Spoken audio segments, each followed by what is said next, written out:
Hello guys, आइए देखिए हम लोग सीक्वेंस के कन्वर्जेंसी का कुछ क्वेश्चन करते हैं। ठीक है, जैसे ये मेरे पास एक क्वेश्चन है कि हमको इसको कन्वर्ज करना है टू पे। ठीक है, तो पहले मैं आपको एक यहाँ पे नोट बता देता हूँ, इसलिए कि जैसे हम लोग अब वर्क करेंगे ना कन्वर्जेंसी का क्वेश्चन पे, तो हम लोग को क्या ध्यान रखना है। ठीक है, तो देखिए नोट, ये बात याद रखिएगा कि फॉर कन्वर्जेंसी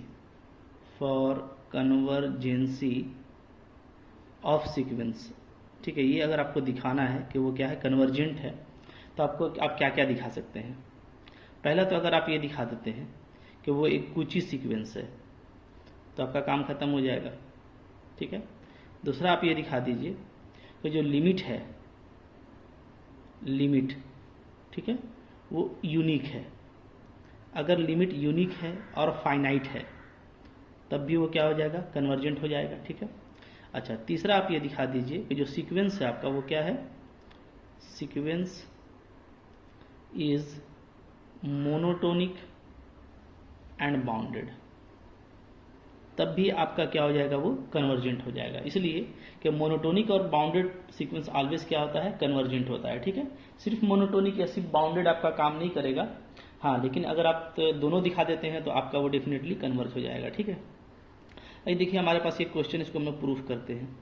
बोलता है कि प्रूफ करना है आपको कि जो सीक्वेंस है ये कन्वर्ज कर रहा है टू पे। ठीक है, लेट सीक्वेंस इज, सीक्वेंस को हम लोग ऐसा मान लेते हैं, सीक्वेंस क्या है, ऐसा है ए एन। ठीक है, वेयर गिवन, क्या गिवन है, जो इसका फर्स्ट एलिमेंट है ए वन वो क्या है, रूट टू। ठीक है, क्लियर। अच्छा, जो सेकंड एलिमेंट है ए टू वो क्या है, तो वो आप अच्छे से देखिएगा तो आप क्या लिख सकते हैं, आपका है वो टू है, और फिर से देखिएगा रूट टू है, तो रूट टू को फिर से हम ए वन लिख देंगे तो क्या आ जाएगा, टू ए वन। ठीक है, अच्छा, फिर आप ए थ्री को देखेंगे तो ए थ्री फिर से क्या है, टू रूट टू। ठीक है, तो ये जो पूरा टर्म है ये तो आपका फिर से ए टू हो गया, तो ये क्या है, ये आपका टू ए टू। इस तरीके से ये फ्लो कर रहा है। ठीक है, अच्छा, अब आपको देखिए ये क्वेश्चन में बोला है कि प्रूफ करना है कि ये टू पे कन्वर्ज कर रहा है, तो डेफिनेटली क्या है, इसका लिमिट टू होगा। टू का मतलब ये है कि सारा जो वैल्यू है वो टू के क्लोज होने लगेगा। ठीक है, टू के इक्वल नहीं हो जाएगा, टू के क्लोज होने लगेगा। ठीक है, तो हम लोग ये देख रहे हैं कि चूंकि रूट टू से बड़ा है टू, ठीक है, इससे भी इसका भी देखिएगा तो टू इंटू 1.414। ठीक है, तो अगर हम लोग देखें तो क्लियरली क्या, क्लियरली जो a1 है इक्वल टू रूट टू, ठीक है, ये टू से छोटा है। जो a2 है आपका, ये है आपका टू रूट टू। ठीक है, तो ये भी टू से छोटा है, चूंकि अंदर में रूट टू है 1.414, तो ये आपका लगभग जो है 2.82 आ रहा है, तो टू से तो छोटा ही है, स्क्वायर रूट है। ठीक है, आपका फिर क्या है, a3 भी जो है वो इसी तरीके से आपका टू रूट टू, चूंकि ये स्क्वायर रूट है तो ये बहुत जो है टू के करीब नहीं जाएगा, काफ़ी छोटा होगा। ठीक है, तो हम इसी तरीके से हम क्या बोल सकते हैं, इस तरीके से अगर हम चलते चले ना तो हम बोल सकते हैं क्या, कि क्लियरली जो ए एन है वो मेरा टू से छोटा है फॉर ऑल एन। ठीक है, क्योंकि ये लिमिट भी आपको दिखाना है, तो कि टू आपका लिमिट है, तो अगर टू आपका लिमिट है इसका मतलब है कि सारा वैल्यू टू के क्लोज होगा आफ्टर ए सर्टेन स्टेज, तो यानी कि डेफिनेटली सारा वैल्यू टू से छोटा है तब तो वो क्लोज होगा टू के। ठीक है, तो ए एन आपका less than for all n less than two हो गया। ठीक है, ओके, एल्सो आपका जितना भी टर्म है सब क्या है, आपका जीरो से ग्रेटर है। ठीक है, ये भी पॉजिटिव है, ये भी पॉजिटिव है, ये भी पॉजिटिव है, एल्सो क्या है, आपका जो ए एन है वो पॉजिटिव है फॉर ऑल एन। ठीक है, सारा वैल्यू पॉजिटिव है, तो हम यहाँ से क्या लिख सकते हैं, यहाँ से हम लिख सकते हैं कि जो मेरा ए एन है वो जीरो और टू के बीच में लाई कर रहा है। ठीक है, देखिए अब यहाँ पे देखिए रूट टू है आपका 1.414, तो डेफिनेटली ये वन से भी बड़ा है, तो ये भी वन से बड़ा है, ये भी वन से बड़ा है, तो यहाँ पे आप वन भी ले सकते थे, तब आपका ए एन वन और टू के बीच में आ जाता। ठीक है, अच्छा, कोई भी दो फाइनाइट वैल्यू आ जाए तो हम इसको लिख सकते हैं क्या, कि सीक्वेंस ए एन मेरा क्या है, इज बाउंडेड। ठीक है, तो ये देखिए आपका एक रिजल्ट आपको यहाँ पे मिल गया कि आपका सीक्वेंस क्या है, बाउंडेड। नेक्स्ट क्या टारगेट है, इसको हमको दिखाना कि ये मोनोटोनिक है। ठीक है, तो आइए हम इसको यहाँ से दिखा देते हैं। ठीक है, ये जो टर्म हम लिए हैं।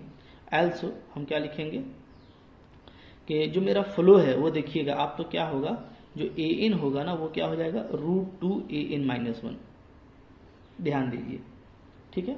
मतलब कि सारा वैल्यू क्या है आपका, जैसे a1 √2 है, a2 क्या है 2a1, यानी 2 है, यहाँ पे a1 है, यहाँ पे a3 के लिए ये 2a2, तो an के लिए क्या हो जाएगा 2an-1, ठीक है।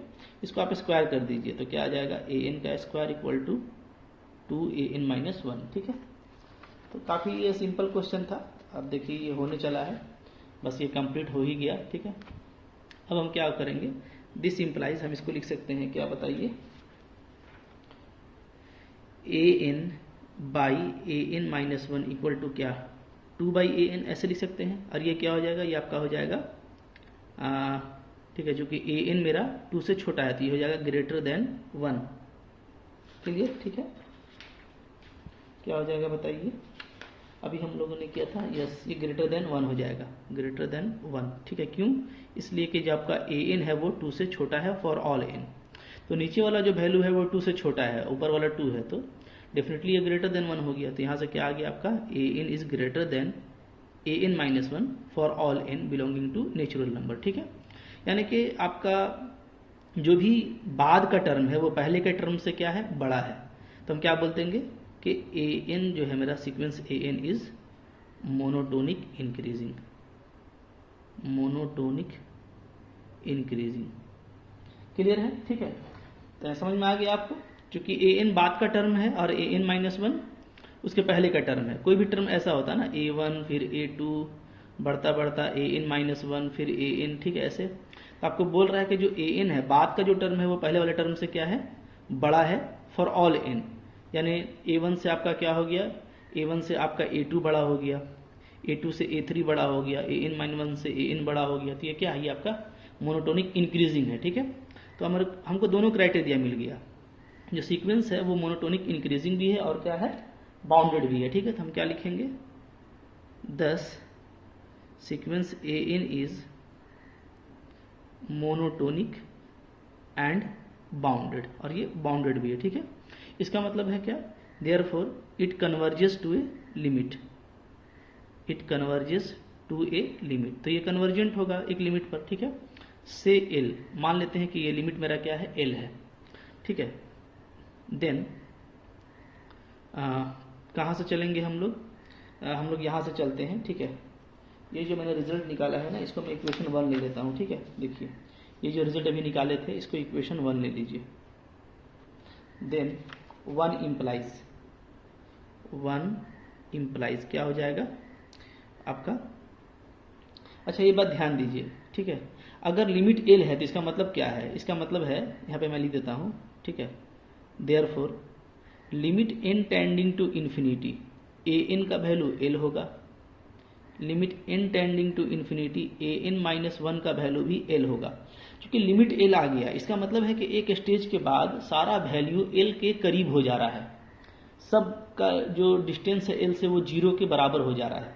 तो चाहे an हो, an-1 हो, an-2 हो, जब n इन्फिनिटी हो जाएगा, यानी एक काफ़ी बड़े इंटरवल के, एक काफ़ी बड़े नेचुरल नंबर पर, ठीक है, तो जाहिर सी बात है कि चूंकि लिमिट l है तो सारा वैल्यू l के पास चला जाएगा, तो ये भी l होगा, ये भी l होगा, ठीक है।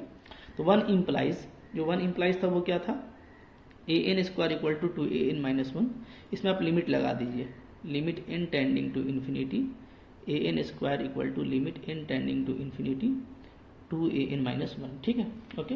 अच्छा अब देखिए दोनों का वैल्यू क्या हो जाएगा, इसका भी l², इसका भी 2l, ठीक है। यहाँ पे अगर हम इसको कॉमन ले लें तो ऐसे लिख सकते हैं, तो यहाँ से आपका l का 2 वैल्यू आ रहा है, 0 या तो 2, ठीक है। लेकिन 0 तो पॉसिबल नहीं है, इसलिए कि मेरा सीक्वेंस एक तो पॉजिटिव है, सिंस क्या, सिंस जो ईच an है आपका वो क्या है, वो पॉजिटिव है, ठीक है। और जो आपका सीक्वेंस है वो इंक्रीजिंग है, इज इंक्रीजिंग, ठीक है। तो अब देखिए एक तो पॉजिटिव है और बढ़ते जा रहा है, तब तो आपका l क्या होगा, कभी भी 0 नहीं होगा, ठीक है। 10, तो मेरा लिमिट क्या हो जाएगा, l इक्वल टू 2, यही प्रूफ करना था। तो काफ़ी इजी था, आपको आई होप समझ में आ गया होगा, ठीक है। देखिए इस तरह का क्वेश्चन आता है एग्जाम में, सीक्वेंस आपको दिया रहता है तो आपको जो मेनली फोकस करना है वो ये ना कि आपको ये दिखा देना है कि वो बाउंडेड और मोनोटोनिक है कि नहीं है, ठीक है। इसी तरह का देखिए एक क्वेश्चन हम लोग करते हैं, इसको एग्जाम्पल है, ठीक है। इंपॉर्टेंट क्वेश्चन ये सब जो मैं आपको बता रहा हूँ, ठीक है। क्या? प्रूफ दैट दी सीक्वेंस, आपको एक सीक्वेंस दे रखा है, क्या है देखिए, √7, 7 प्लस √7, 7 प्लस √7 प्लस 7, ठीक है। ये आपको बोलता है tend to a positive root of x² minus x minus 7 equal to 0 as limit. बोल रहा है कि इस सीक्वेंस का जो लिमिट मिलेगा ना वो इस इक्वेशन का पॉजिटिव रूट होगा, ये बोल रहा है आपको, ठीक है। तो वही क्वेश्चन है, देखिएगा तो पहले क्या था, बीच में इनटू था, अब यहाँ पे प्लस आ गया है, ठीक है। तो हम लोग वर्क भी इसको उसी तरीके से करेंगे, ठीक है, क्लियरली। तो देखिए अब हम लोग यहाँ पे इसका काम कर लेते हैं, ठीक है, ओके।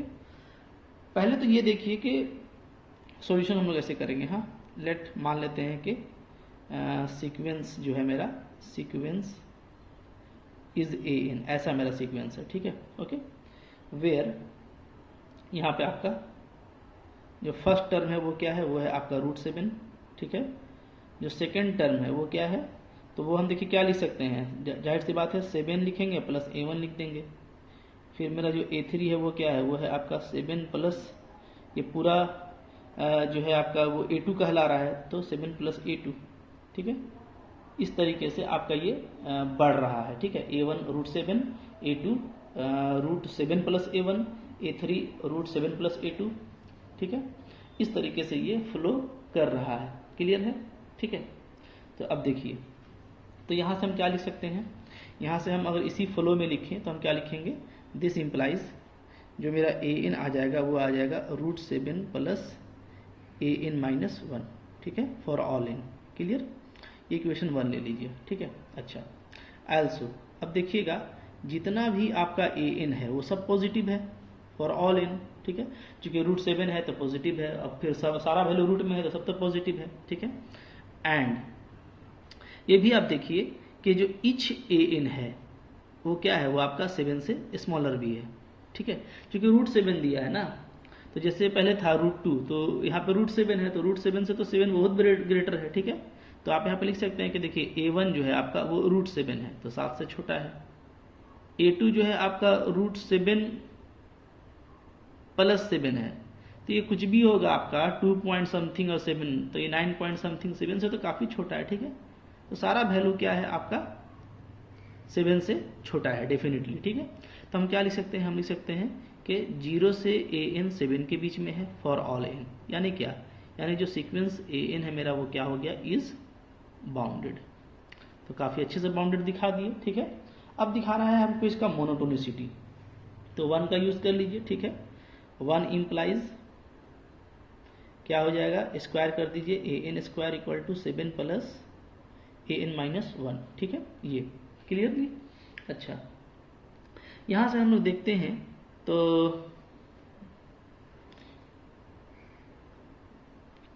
यहाँ से क्या होगा, देखिए मैं दिखा रहा हूँ आपको, AN, ठीक है, का ये स्क्वायर है ना,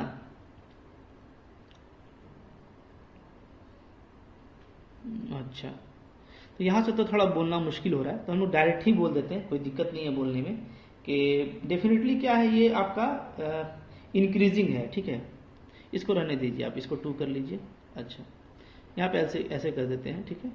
एल्सो जो सीक्वेंस AN है वो मेरा क्या है, is monotonic increasing, monotonic increasing. कोई डाउट तो नहीं है आपको, क्योंकि एक तो जो है पहला वैल्यू जो है आपका √7 है, इसमें कुछ भी अगर आप ऐड कर देंगे तो इससे ग्रेटर हो गया, ठीक है। अभी पूरा टर्म में आप कुछ भी ऐड कर देंगे, ठीक है, तो क्या हो जाएगा, 7 प्लस √7 था ना आखिरी वाला, ये √7, ठीक है। इस टाइप से ये बढ़ रहा है, यहाँ क्वेश्चन में देखिएगा ये इसी पैटर्न में है, यहाँ पे रूट है, ठीक है। जो टर्म पहले आ रहा है उसमें 7 ऐड हो जा रहा है, ठीक है।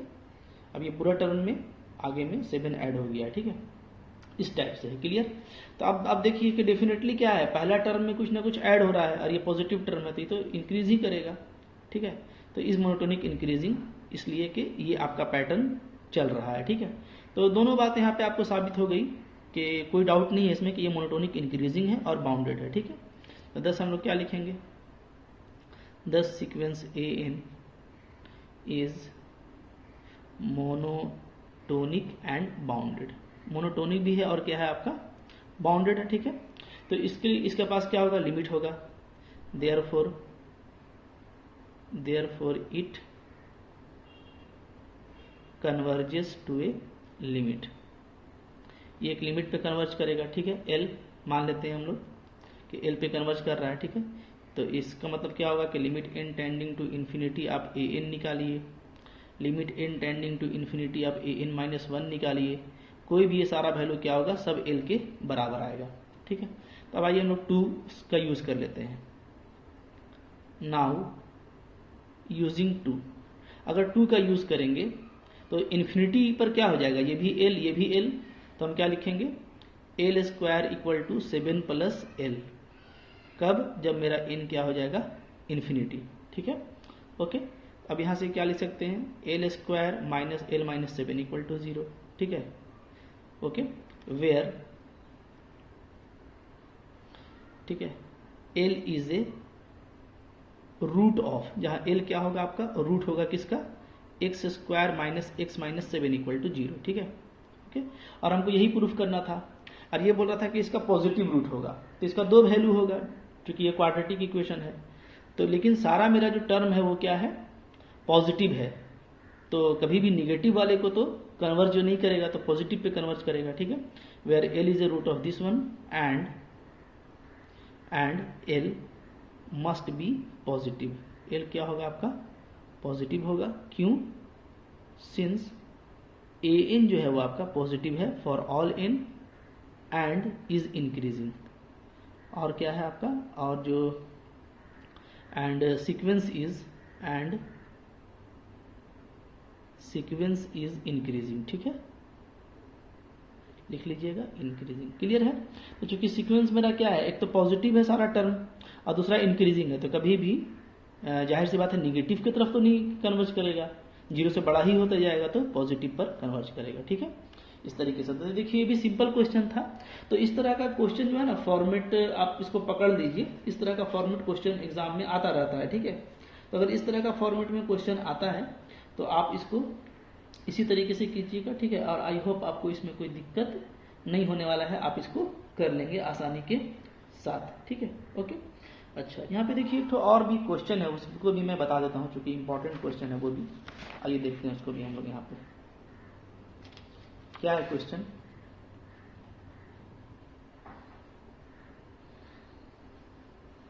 देखिए क्वेश्चन है हमारा, इवालुएट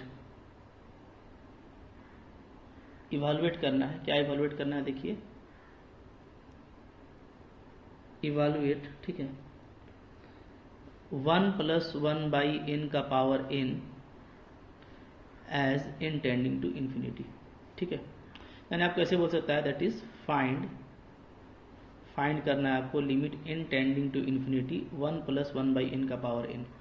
तो आंसर तो आप लोग इसका जानते हैं, ठीक है। इसका आंसर क्या होता है, e होता है, एक्सपोनेंट का e, और आपने काफ़ी यूज़ भी किया है, लेकिन अभी हमको इसको प्रूफ करना है, ठीक है। तो आइए देखिए इसको हम प्रूफ करते हैं। क्लियर है? अच्छा,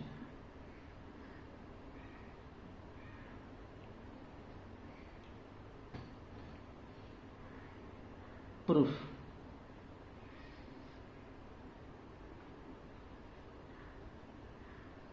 देखिए इसको भी प्रूफ करने के लिए आप बहुत सारा तरीका का यूज़ कर सकते हैं, ठीक है ना, ओके। तो जैसे देखिए अगर इसको हमको मान लीजिए प्रूफ करना है तो एक तो हमारे पास जो तरीका है कि हम सीक्वेंस जो है बना लें, ठीक है। और सीक्वेंस का चूंकि ये nth टर्म है, ठीक है, तो nth टर्म जो है वो इन्फिनिटी पर उसी को अप्रोच करेगा जो इस सीक्वेंस का लिमिट होगा। तो आइए हम ले लेते हैं, लेट ऐसा करते हैं ना कि un ले लेते हैं 1 + 1/n का पावर n, एंड और कंसिडर कर लेते हैं sequence consider sequence of UN, ठीक है, इसका सीक्वेंस बना लिए, ठीक है। अच्छा, तो पहले तो देखिए ये क्या है, ये nth रूट है 1 + 1/n का और 1 से ग्रेटर है, तो ठीक है, डेफिनेटली आपका जो UN है वो 0 से तो ग्रेटर होगा, ठीक है। एक्चुअली ये 1 से भी ग्रेटर होगा, ठीक है ना।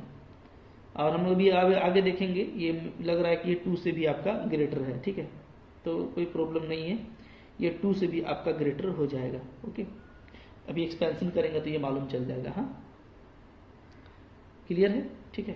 अच्छा,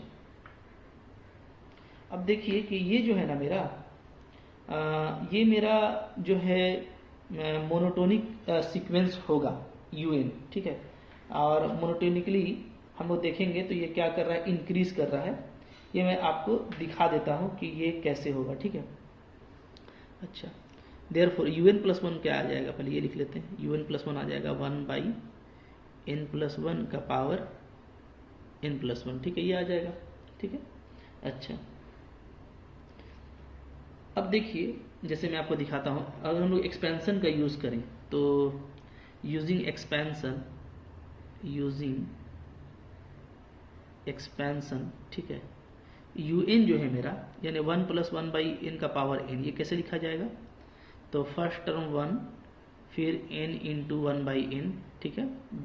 बाइनोमियल एक्सपेंशन है, याद होगा आपको, फैक्टोरियल 2 n -1/n², ठीक है।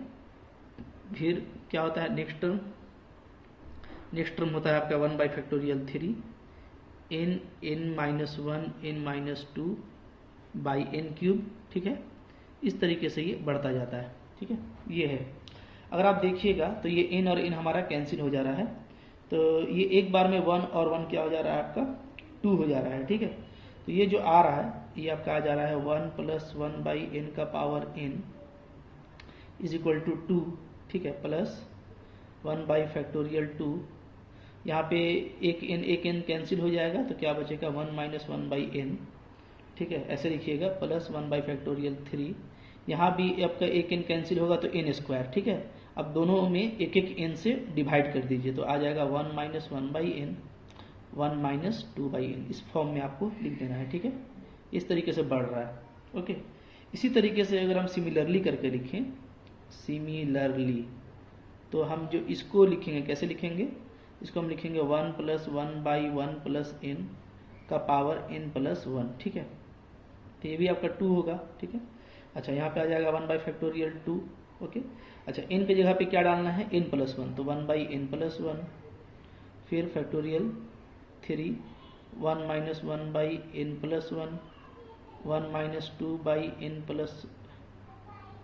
+ 1, ठीक है, ऐसे प्लस इस टाइप से ये बढ़ रहा है। n के जगह पे क्या डाल दिए हैं, n + 1 डाल दिए हैं, ये आप ध्यान रखिएगा, ठीक है। अच्छा, अब देखिए टर्म को आप दोनों का मैच कीजिए, ये तो दोनों का इक्वल है, ये भी इक्वल है, ये भी इक्वल है, तो 1/n और 1/n + 1 में क्या है आपका, डेफिनेटली 1/n क्या है, ग्रेटर है 1/n + 1 से, तो ये टर्म क्या है आपका, ये बड़ा है।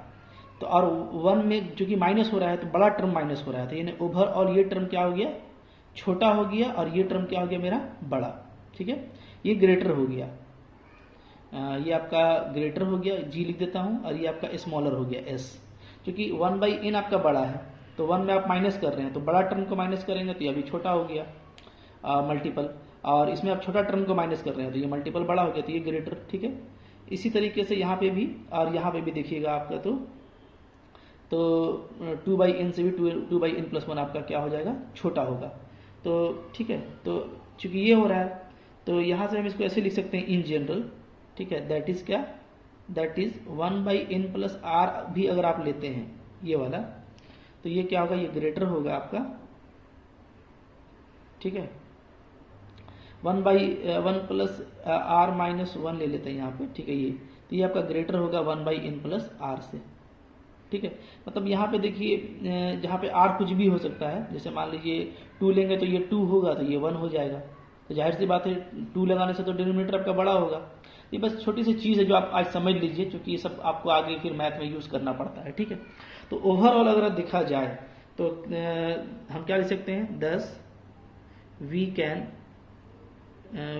कैन सी, हम देख रहे हैं क्या देख सकते हैं हम कि जो un+1 है, यानी ये आपका 1/1 प्लस n का पावर जो n+1 है, ये क्या है, ये ग्रेटर है आपका 1+1/n का पावर n से, ठीक है। यानी आप डायरेक्ट लिख सकते हैं क्या कि un+1 क्या है आपका un से ग्रेटर है फॉर ऑल n। ये आपका एक तो रिजल्ट भी है, ठीक है। जब भी आपको इस तरह का क्वेश्चन दिया जाए ना एक्सपोनेंट का फॉर्म में, तो आप इसको याद कर लीजिए कि ये एग्जिस्ट करता है, ठीक है, कि un+1 क्या है, un से ग्रेटर है फॉर ऑल n। यानी क्या है, यानी जो आपका ये सीक्वेंस बना है un का, वो क्या है, वो आपका इंक्रीजिंग सीक्वेंस है, ठीक है, मोनोटोनिक इंक्रीजिंग, ठीक है। तो क्या लिखेंगे हम लोग लिखेंगे 10, ठीक है, therefore sequence un is monotonic increasing. ये तो हो गया। अब दिखाना है हमको बाउंडेड, ठीक है। तो अब देखिए, तो डेफिनेटली आप क्या देखेंगे ना कि यहाँ से फिर से मैं इसको यूज़ कर रहा हूँ, ठीक है, ये वाला से इसको मैं इक्वेशन 1 ले लेता हूँ, और यहाँ पे भी आया था इसको मैं 2 ले लेता हूँ, ठीक है। तो 1 का यूज़ कीजिए, हाँ। तो यूजिंग वन क्या आएगा बताइए, या यूजिंग 1 हमारा un आ जाएगा। un इक्वल टू हम लोग क्या देख रहे हैं, ठीक है, कि ये 2 है प्लस 1/फैक्टोरियल 2 है, 1 माइनस 1/n है, फिर प्लस 1/फैक्टोरियल 3 है, 1 माइनस 1/n है, 1 माइनस 2/n है, और इस तरीके से ये मूव कर रहा है, ठीक है। तो आप देखिएगा, तो इसका मतलब ये है कि un आपका डेफिनेटली क्या है, 2 से ग्रेटर है, क्योंकि 2 में कुछ ऐड हो रहा है, ठीक है। अच्छा, एल्सो आप देखिएगा तो क्या होगा, un जो है यहाँ से अगर हम लोग देखेंगे तो क्या हो जाएगा 2, देखिए 1/फैक्टोरियल 2 को ही हम सिर्फ ले रहे हैं, ठीक है, ध्यान दीजिएगा, हाँ। और ये 1 माइनस 1/n से हम सिर्फ 1 को ले रहे हैं, ठीक है। तो हम एक टर्म को हटा दिए हैं 1/n को, तो 1/n को अगर हम हटा देंगे तो सिर्फ 1 बचेगा। तो यानी कि इसमें कुछ माइनस किया हुआ था, उसको हम हटा दिए। तो समझिए आप 1 में कुछ माइनस कर रहे थे तो ये बुरा बन रहा था, तो जो माइनस हो रहा है उसको हम हटा देते हैं, ठीक है। तो जाहिर सी बात है कि ये टर्म जो है इससे ये बड़ा हो जाएगा। इसी तरीके से 1/फैक्टोरियल 3 सिर्फ लेते हैं हम, अब बाकी इसको हटा देते हैं, तब ये बड़ा हो जाएगा, ठीक है, क्लियर। इसी तरीके से हम 1/फैक्टोरियल 4 लेंगे, तो ये जाहिर सी बात है कि अब ये जो है ये un से ग्रेटर हो गया, ठीक है। तो क्या हो जाएगा, un ग्रेटर देन 2 प्लस, अच्छा 1/फैक्टोरियल 2 को हटा के हम सिर्फ 1/2 लेते हैं, तो और भी ग्रेटर हो जाएगा, ठीक है। क्यों, इसलिए कि 1/फैक्टोरियल 2 था, तो ये तो खैर इक्वल है। 1/फैक्टोरियल 3 आपका 6 होता है, तो 1/6 से तो 1/3 बहुत बड़ा है। फिर आपका 1 ये आपका 24 है, तो इससे तो 1/4 काफ़ी बड़ा है, तो अभी भी ये बड़ा रहा, ठीक है। तो हम देखिए, हम एक बार इसका जो लोअर बाउंड है वो दिखा चुके हैं, ठीक है। अब हम अपर बाउंड दिखाने के लिए, तो इस तरह का टेक्निक मैथ में यूज होता है, इसको आप अच्छे से समझ लीजिए, ठीक है। इसको देखिए हम कैसे लिख सकते हैं, इसको हम 1 प्लस 1 को ऐसे कर दे रहे हैं, 1 प्लस 1/2, ठीक है, प्लस 1/2 का स्क्वायर प्लस 1/2 का पावर क्यूब, इस तरह से ले लेते हैं। देखिए अब हम क्या किए, अब हम ये किए ना कि 1/2 को तो 1 और 1 में अलग कर दिए, 1/2 तो वही है, 1/3 को हटा करके हम ले लिए 1/2 का स्क्वायर, ठीक है, ओके। तो आप अगर देखिएगा तो जैसे ये था आपका 1/3, ठीक है, तो 1/3 और इसके बाद ये आपका है 1/4, ठीक है। तो एक्चुअली ये क्या था, यह था आपका 1/फैक्टोरियल 6 था ना, ठीक है।